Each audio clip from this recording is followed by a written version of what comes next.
Assalamu alaikum урматтуу Москвада мекендештер, сиздер менен кайрадан эле Москва элге жардам чыгарылышы. Эгерде сизге жардам керек болсо, анда биздин Telegram каналга Москвага жазыңыз. Же болбосо WhatsApp'тан жазсаңыз болот. 8925 245 89 79. Assalamu alaikum урматтуу Москвада мекендештер, амансыздарбы? Сиздер менен Москва элге жардам. Элге жардам дагы бир жакшы жаңылык менен сиздер менен бөлүшүп кетейин дедик.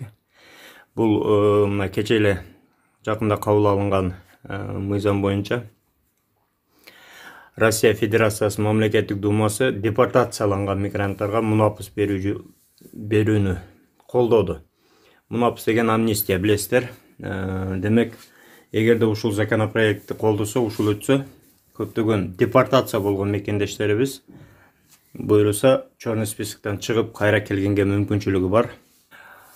Мурда депортацияланган эмгек мигранттарына анча-мынча мыйзам бузуулар үчүн мунапыс Орусияда курулуш жана турак жай коммуналдык чарба тармагындагы кадрдык көйгөйлөрдү чечүүгө жардам берет дейт. Демек, ЖКХда, курулушта мигранттардын негизги иш орундары бош экен. Бул тууралуу мамлекеттик думанын экономикалык саясат боюнча комитеттин төрагасынын орун басары Артем Кирьянов билдирди. Албетте, биз мыйзам соода сатык менен алектенген адамдарды кайтаруу зарылдыгын айтып жаткан жокпуз. Бирок, мисалы, мөөнөтүн бузган же административдик укук бузууларды жасаган, бирок менин оюмча эч кимге зыян келтирбеген мунапыс жарыяланышы мүмкүн, деди Кирьянов Интерфакска. Ал эмгек рыногунун азыркы структурасы курулуш тармагында да турак жай коммуналдык чарба системасынын инфраструктурасын сактоо жагынан да ийгиликсиз болуп жаткандыгын баса белгиледи. Ошондуктан эгерде адамдар келип бүгүнкү күндө Орусияга сунушталып жаткан шарттарда иштөөнү кааласа, анда биз албетте буга каршы болбошубуз керек, деди Кирьянов. Бул маселени кароо боюнча Россия Федерациясы мамлекеттик думасынын депутаты Владимир Ресин да айтты. Курулуш министрлиги жана өкмөт кырдаалга мониторинг жүргүзүүдө жана зарыл болсо кошумча чараларды киргизүүгө даяр. Маселен, бир кезде миграциялык режимди бузгандыгы үчүн өлкөдөн чыгарылган эмгек мигранттарына мунапыс жарыялоо мүмкүнчүлүгү каралып жатат, деди Ресин.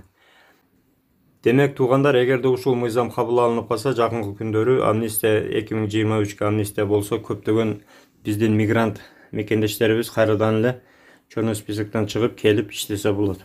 Бул жерде эми укук бузууларга карайт, өзүңөр билесиңер. Эгерде жеңил болсо, мисалы, регистрация боюнча мөөнөт өтүп кеткен, кээде ошол болбосо эле штрафтар үчүн депортация болгон мекендештерибиз бар.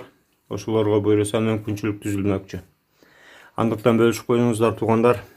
Аман болуңуздар, бөтөн жерде өзүңүздөргө сак, документиңизге так болуңуз. Аман болуңуздар.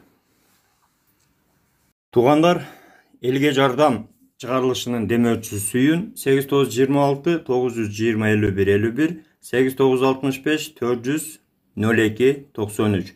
Бул жигит границага өзү до конца кирип чыгат. Жолдо кадимкидей жардам берет, документтерди өзү бүтүрүп берет, чорный список, ары бери полный текшерип берет. Андан сырткары ишеничтүү, көп жылдан бери каттаган жигит. Кайрылыңыздар.